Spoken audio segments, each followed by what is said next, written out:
Thank you very much for having me here today. It's been a rare privilege for me and a great honor. This is an exciting topic, but it is fairly forward-looking. In other words, while I'll discuss some technology that is currently available, some of the suggestions will be about upcoming disruptive technology, and in the true meaning of disruptive in English, it means it will change things, and it'll also invariably upset some people. The more I learn about some of these future concepts, the more it makes me concerned sometimes. On the other hand, the more it makes me excited about the future. So the title is The Future of Point-of-Care Ultrasound. I have one potential conflict.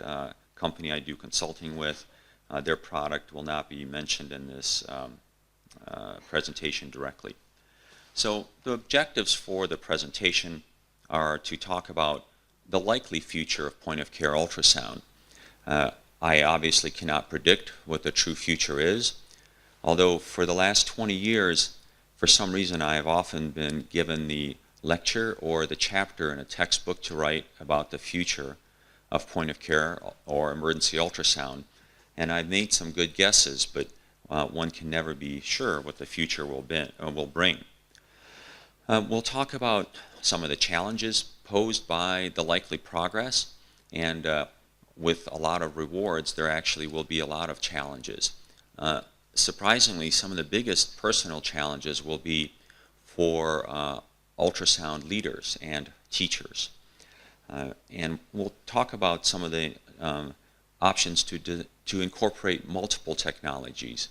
For instance, not just ultrasound, but other signals that we can get from our patients into one device.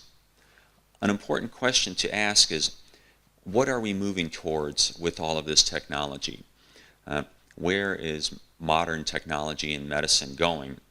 And I apologize if this does not translate well. It is a bit of Americana, American cultural lore, but we're really moving towards what a 1960s television show called Star Trek depicted was this device. It was never explained in detail, but without making physical contact with the patient, the user received a full report of what was wrong with the patient. Anatomic, pathologic, infectious, etc. No display of an image was required, so a fantastic device. What does this fantastic device have to do with reality? And the answer is a little bit circuitous. It's indirect, but I'm going to show you why. There is a tendency for technology to follow science fiction.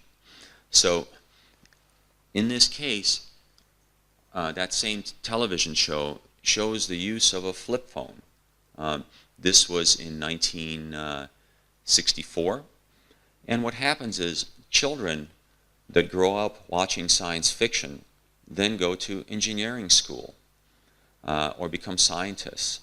And unlike old people like me, these children don't necessarily know the same limitations. So they ask, well, why can't this be a reality? And at least in the United States, I think a phone like this came out in 1995 or so, 1996. So, in fact, if you talk to NASA engineers and other creators of advanced technology, many of them will say they were inspired by science fiction writing or science fiction television or movies, and sometimes even developed the devices they saw. An interesting example is from another American movie called 2001: A Space Odyssey, and it actually featured the first tablet computer. This is from a far-traveling spaceship, and this astronaut is talking to someone many millions of kilometers away on his tablet, and he actually read the news on it in the movie. Interestingly enough, in the United States, Samsung and Apple were suing each other for billions of dollars over intellectual property, basically patents regarding tablets, who came up with the tablet first. And Samsung used this as evidence that the first tablet was thought up of in 1968, long before Apple did. The Federal Court of Appeals actually did not agree with them, but it's very interesting that they chose this path, and in a way, it's a true path. And here's the tablet they were fighting about. So for me, the best feature of the tricorder, or that almost magical diagnostic device, is automation. I think we have to set aside for now the lack of contact needed. In other words, it'll be a long time before something that's safe can be waved over a patient and does not require skin contact. I think for now we'll assume that whatever device we're using will have to touch the skin. The biggest thing for me is the concept of automation, because whoever used that device in that TV series and in the many movies and other series that followed from this original, they didn't necessarily have to have specific imaging skills. The device really did all the work for them. And that meant anyone could use it. Conceptually, not just a well-trained supposed physician who was an actor, but their assistants and perhaps people that weren't trained. To us, that may mean our patients someday. So how do we move forward from where we are currently with ultrasound to this future, to the tricorder, or at least towards it a little bit? The key is going to be artificial intelligence. And we're going to talk about that a little bit. Hopefully this won't be too boring. I think it's important to define broadly what artificial intelligence is, and that is the ability of a computer or other machine to perform those activities that we normally think require intelligence, such as interacting with you on the phone, on the telephone, or perhaps driving an automobile. That should require intelligence. One of the most important classifications of AI, or artificial intelligence, is deep learning. And this is defined as the process of training a neural network, which is actually a mathematical function that has millions of parameters, often multiple layers, and it's asked to perform a given task. AI actually goes back to the 1950s. And in fact, some of the early attempts to build neural networks occurred 30, 40 years ago, but the hardware, the computer chips needed were simply not available. It was too difficult to achieve meaningful neural network design with multiple layers. But in 2012, the design and capabilities really took off. There's been such an improvement in microchip technology that you can now make very complex neural networks that effectively simulate what the brain can do, or at least closer and closer every year. And one of the hallmarks is in 2012, where a deep learning network at the University of Toronto learned to recognize speech. For those of you that now write something by speaking into your phone, perhaps a text message or something else, there was a tremendous improvement that occurred shortly after this, all because of deep learning. Deep learning and AI has very special appeal in medicine. You can deliver very intricate patterns in massive data sets, and deep learning networks or neural networks can process all of these and learn from them on a scale that no human can ever achieve, and probably no 10,000 humans can ever achieve. So the development of very complex analysis becomes possible and readily available to us. When you look at this currently, AI is already being used in areas like radiology, pathology, ophthalmology, dermatology in medicine, and obviously in industry, software, etc. There was a recent nice article that came out in the Journal of the American Medical Association, and it listed 7 factors driving the uptake or increased use of AI in medicine. Number 1 was that almost everything we do with imaging is becoming digitized. So it's easier to move around and obtain and analyze. The medical records for our patients are becoming digitized also increasingly, so it's easier to link information about patients' health to imaging. Deep learning is also very adaptable for situations that can change and situations that are constantly changing. So it's perfect for what we do in medicine. And it also has a very high capacity to look for novel associations. That means events that rarely happen or haven't happened before. Normally, I remember this from my organic chemistry days in university. Once you understood the basis of organic chemistry, you could predict how reactions would occur that you never learned about. That takes a lot of practice, a lot of time. Artificial intelligence can do this much, much better than any human. So there's a lot of potential for new discoveries. And number 5 is that it's clear, based on early research, that deep learning and artificial intelligence will likely stream work much of our working lives in healthcare. So the processes we go through. This is both good, and it's also potentially where some of the challenges or threats to us come in. Deep learning can diffuse rapidly, and the final reasoning for why artificial intelligence will enter medicine quickly is that everything we need to make the most of this technology is actually already in place.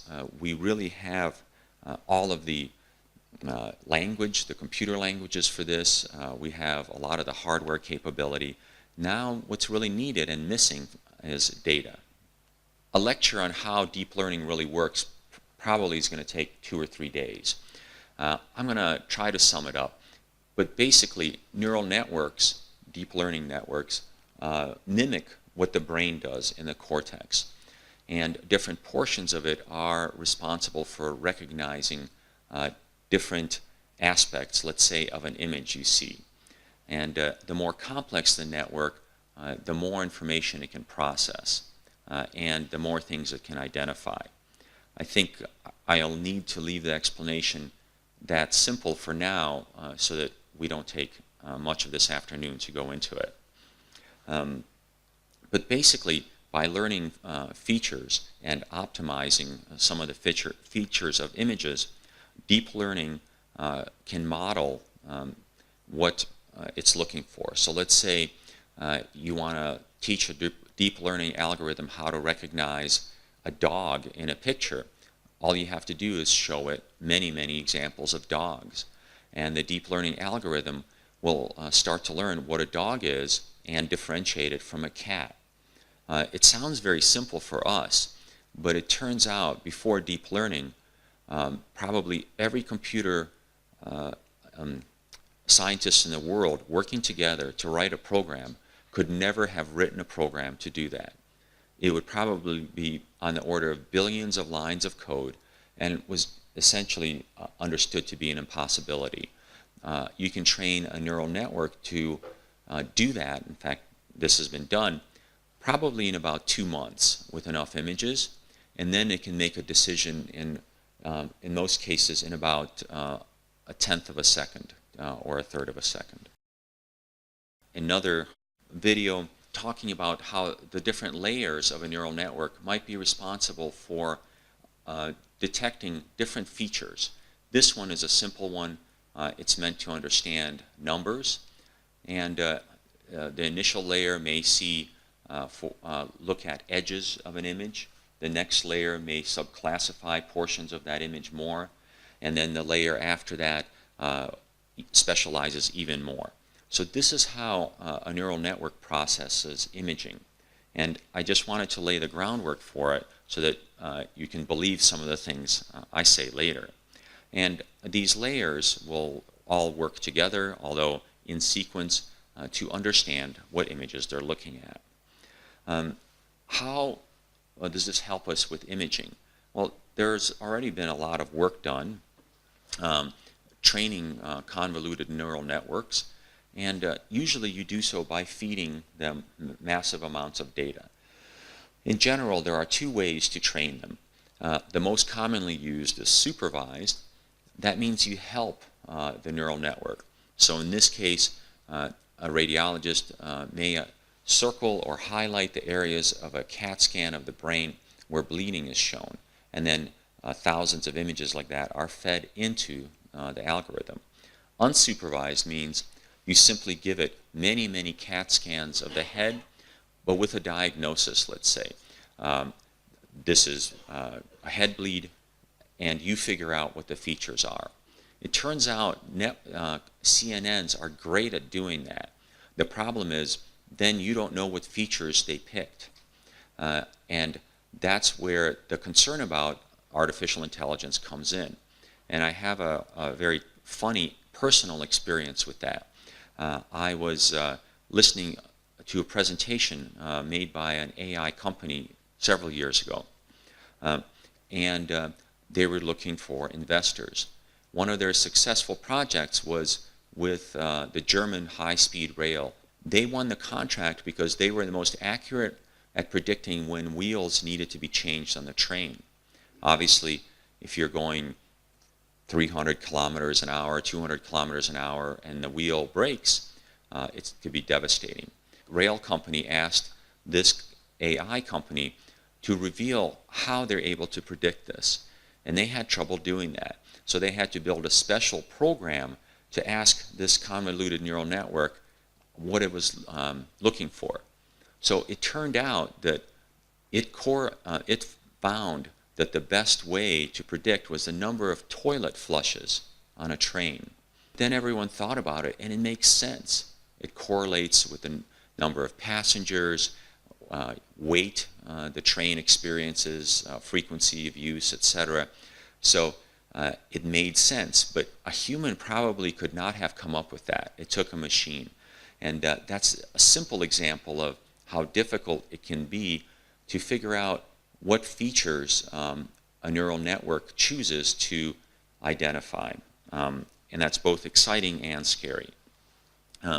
So another example of supervised learning would be teaching the machine how to differentiate arteries from veins, or possibly simply vessels from surrounding tissues.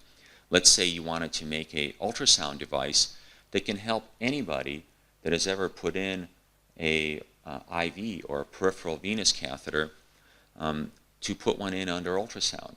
The machine would have to be taught what blood vessels look like and how to guide that novice user to insert the IV catheter or the needle.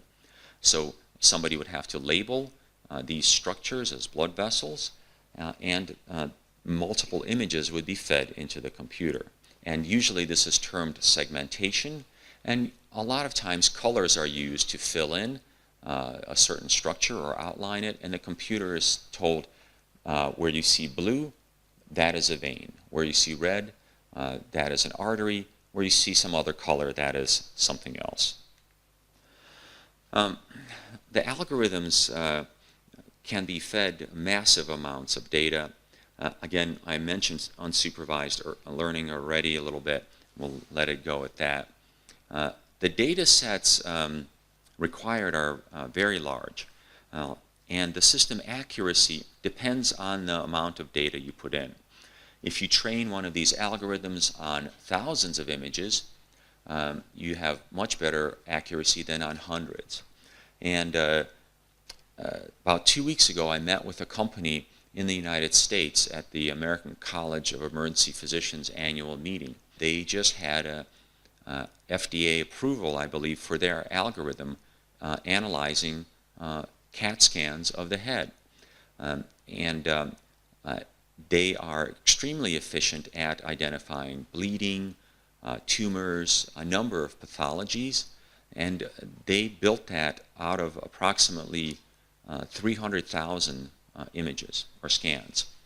Interestingly, they can also identify pathology on chest x-rays.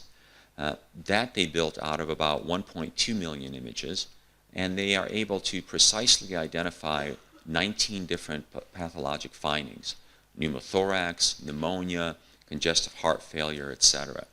And both of these algorithms were recently tested against experts, and the results have been published.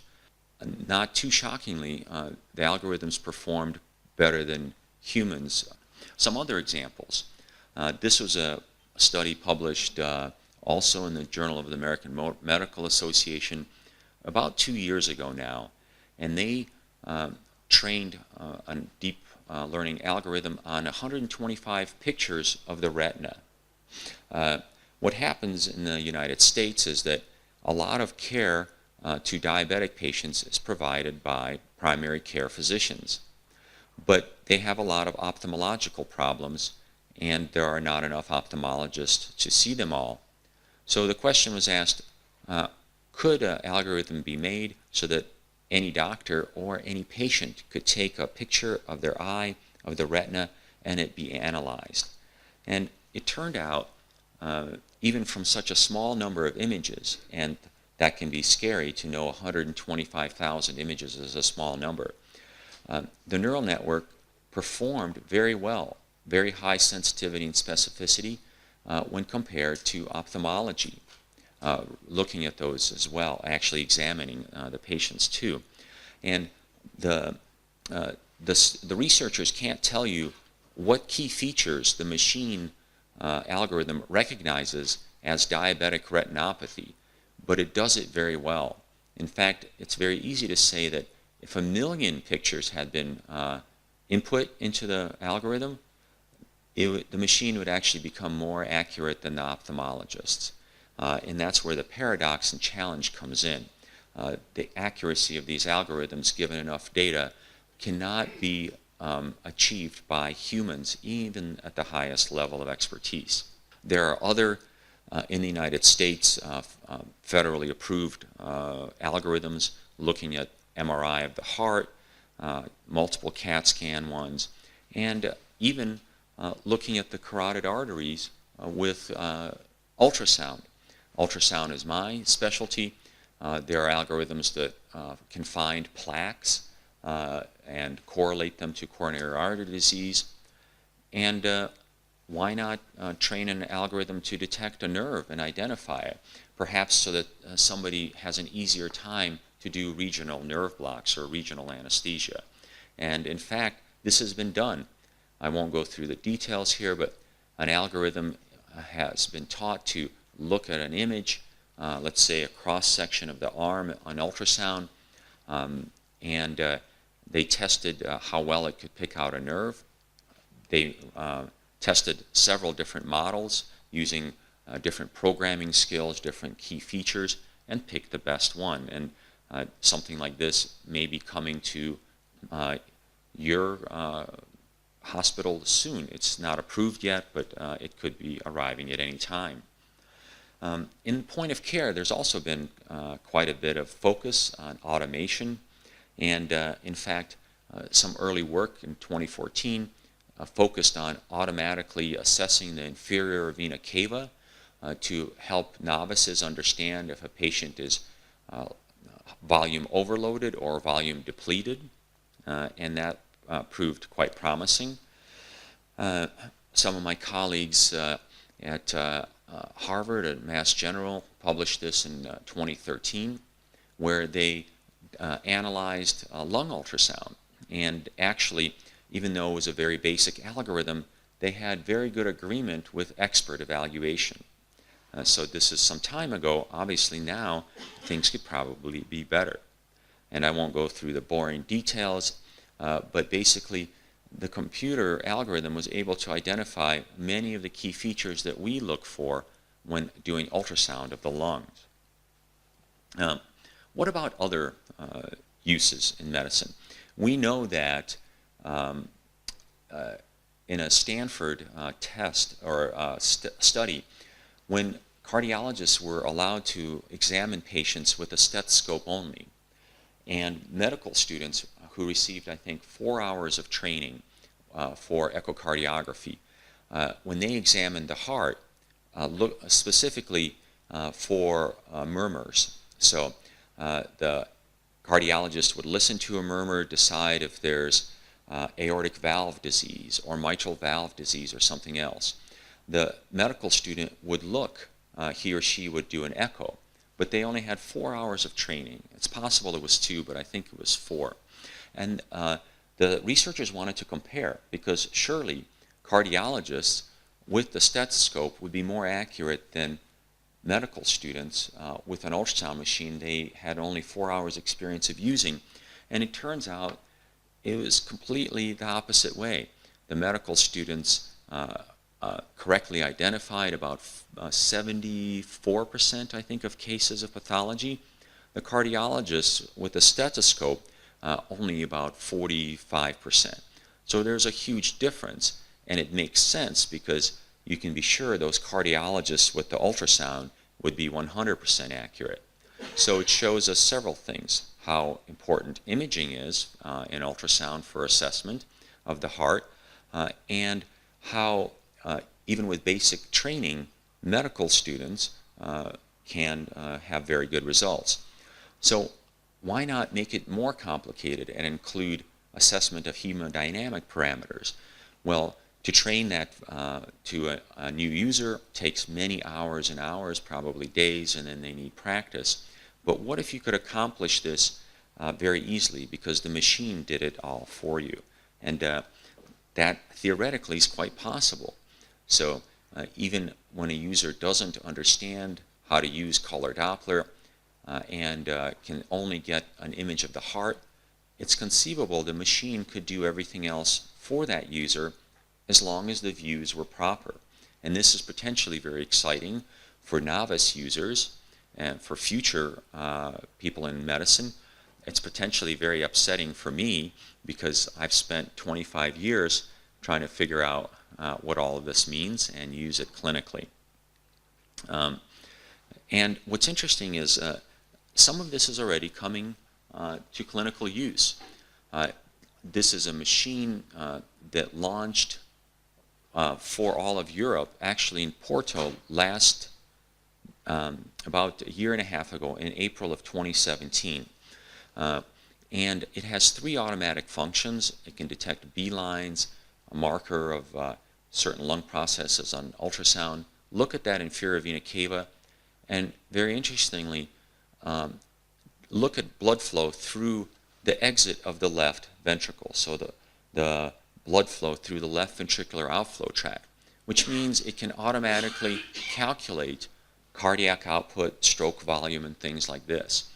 And it was actually very interesting, the impact of automation like that, because it does this calculation every few seconds. It can take me about 5 minutes to do this same operation. And if I wanted to repeat it, it would probably take a few more minutes. The interesting thing is a lot of the future stuff I've been talking about is here. So this is a company that has debuted in the United States. This is a television personality. This is an engineer. The television personality is using a device to scan this man's heart. I don't think he knew where the heart was before this. The machine, the ultrasound device, which is a cellular phone, a mobile phone, is actually telling him, with the use of the mobile phone camera, where to move the ultrasound probe to get the image. And it guides him through this examination of the heart. And he actually gets pretty good images. This is remarkable. And that's all AI driven. Here's another clip. I think he is doing the exam, and it's a close-up of how the device tells him, move the probe this way, rotate it that way. And even though the television person doesn't know what ejection fraction is, this device actually will automatically tell the ejection fraction. And I don't want to assume absolutely everybody knows the impact of that, but in a clinically important situation, it basically tells you how well the heart is squeezing. If it's squeezing normally and well, that can be such a relief when faced with a very sick patient. So that is all AI driven. So what have we talked about so far? What have we created so far in this lecture? AI that exists right now can look at the lung, the inferior vena cava, and help us decide, does the patient need more fluids, not more fluids? Look at the heart and decide how well is it functioning. Does the patient need medications to improve the heart function? It's actually enough to perform a fairly complete evaluation of our sickest patients. And that examination can be performed potentially with very little skill and maybe even no clinical skill. So imagine that, and this is again the part that scares me, that my skills aren't needed anymore, and a machine tells you where to put the device and starts calculating measurements, looks at valves, starts looking for murmurs, basically regurgitant jets, like you see here, this aortic regurgitation jet, which actually impacts on the mitral valve. A machine that starts doing all of this, it can save a tremendous amount of time, a tremendous amount of money. Obviously, the part I worry about is, does that mean I'm not needed anymore?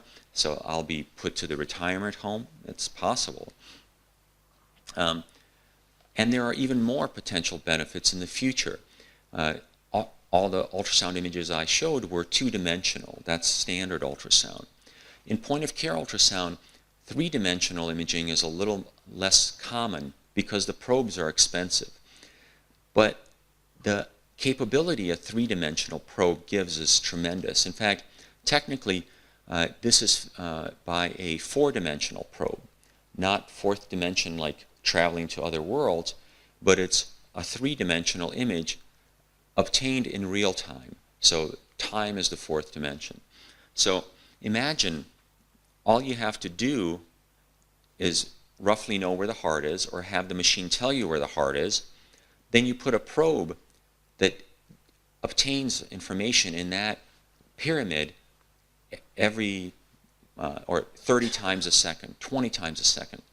From one vantage point, the machine could assess the entire heart, obtain all the information it needs, process it, and an examination that right now takes up to 40 minutes in a comprehensive echo lab could someday, and I don't think it's going to be this decade, but someday in the future, could be accomplished in 2 minutes. And anybody could get a printout with every aspect of an echo on their machine right away, or almost right away.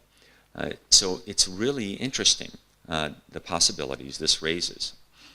Basically, any novice provider could obtain the right area to scan. They wouldn't even have to know how to use Doppler. It would be automatic. Measure to see if the heart is thickened somewhere or dilated. All of this could be automated. And the big question that comes up is accuracy. Definitely, there will be experts that are better than any of these AI applications initially. But one thing that we see from trends is that the AI will surpass any human expert given enough data and time. And that makes sense. AI with ultrasound, for instance, can use the latest technology to even understand if there's the potential of coronary artery disease or ischemia. One question that's left to be asked, why not add additional tools with ultrasound so point-of-care ultrasound becomes even more robust and richer? Why not combine some AI tools? Perhaps you could combine EKG assessment or some electrical assessment at the same time. We know that AI assessment of a 12-lead EKG is becoming very accurate to the point where a lot of electrophysiologists find themselves simply signing off on EKGs and only correcting them rarely, maybe once every 100 or so. So this is a great application to potentially combine with ultrasound. In fact, you could even have AI listen to the stethoscope or to the ultrasound transducer and see what sounds it hears. It turns out when you digitize heart sounds and analyze them digitally with an AI algorithm, it becomes extremely accurate. And there's a fairly good wealth of data on that. So why not combine all of those things? And here's where I think an example where this could have helped. This is a 65-year-old patient. She comes in cardiac arrest. No pulses are felt. And this is the point-of-care echo that shows actually the value of taking pulses in cardiac arrest. It's not a heart I would want, but it's definitely functioning. And we are able to bring the patient back, but she arrests again, central line is placed. We have a period of asystole where the heart is not squeezing at all, true asystole. Then we get pulses, then we lose them again, a fairly confusing situation. Eventually, we start to wondering about what the underlying process is. But what if we had more data, such as auscultation? We had not had time to get an EKG performed because we were going from arrest to not arrest to arrest. What if all that could have been done at the same time? We may have discovered that she had a ST elevation myocardial infarction. And maybe we could have done that 25 minutes earlier and had our catheterization team standing by so that in that period where she had a reasonable blood pressure and spontaneous circulation, I could have gotten her to the cath lab that was 2 minutes away. So all of this combined in a single device is potentially very exciting. Maybe we could have detected that on the EKG tracing, or something about the auscultation of the heart, because there's actually literature that shows the sound that we can't interpret necessarily, but a machine can more accurately and detect evidence of ischemia. I don't know how it does that, but there's some suggestion of it. So what are some future implications? The increasing sophistication of AI will continue to challenge us. It's likely to be a disruptive influence. Eventually, these small devices will have the full capability of a comprehensive echo. And in time, I believe, the full echo you get currently in the echocardiography suite will be using the same devices that you might be using in a patient's room on the floor. Eventually, these AI-driven devices will surpass what humans can do, not tomorrow, not the day after, but in time. And eventually, there'll be no more large ultrasound systems built because it'll be hard to justify them. I will definitely be retired by then, and probably many of us will be securely approaching retirement, hopefully. One last interesting question is, what will the impact on education be? What if we've basically described a device that can scan itself and even train the user to use it? A device that can identify structures, perform measurements, input additional data. It's a device that can label anatomy. It can teach a student, this is the left ventricle, right ventricle, etc. It can point out physiology. So initially, it could greatly augment what anatomy and physiology teachers have to do, because the students can learn completely on their own, and the device can even test their knowledge. But it raises the question of how much training will be required to use such a device.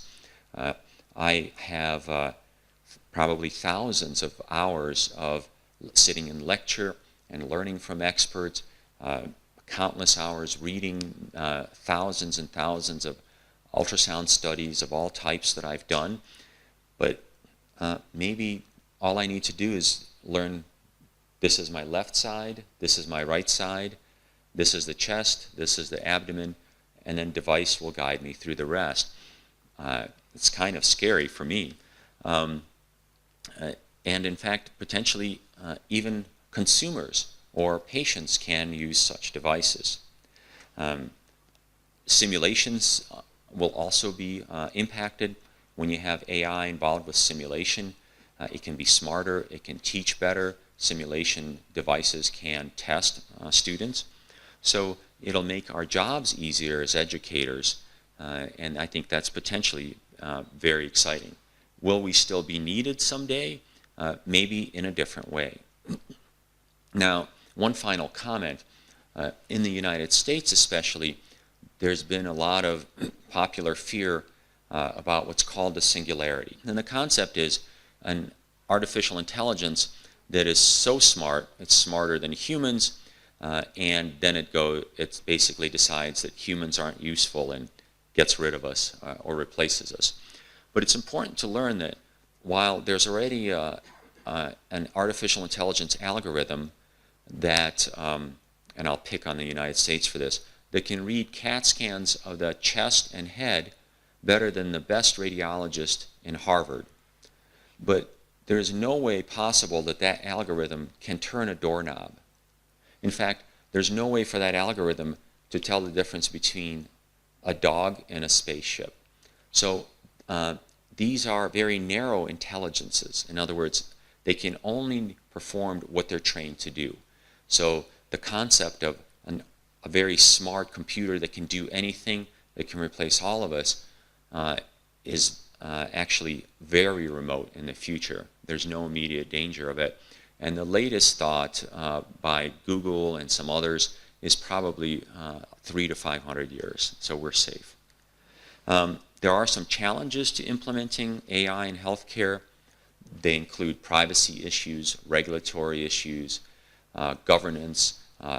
Those of us in healthcare like to do things in a certain way, and when AI is brought in, we're always cautious, especially if we can't understand how AI is getting a better answer than we get. One of the biggest challenges is data.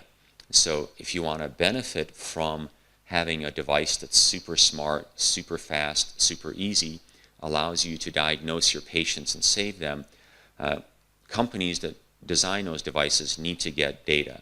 For ultrasound, that means ultrasound video. For CAT scans, it means CAT scans. For other things, it'll mean other types of data. Eventually, it will lead to consumer use of devices.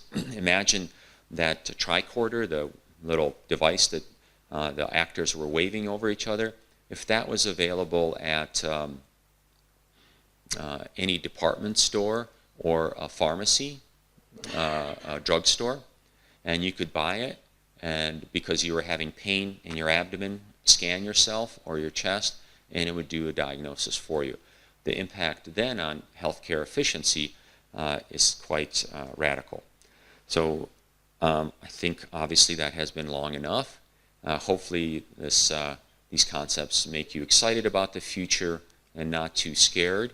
And obviously these are just some trends and predictions, not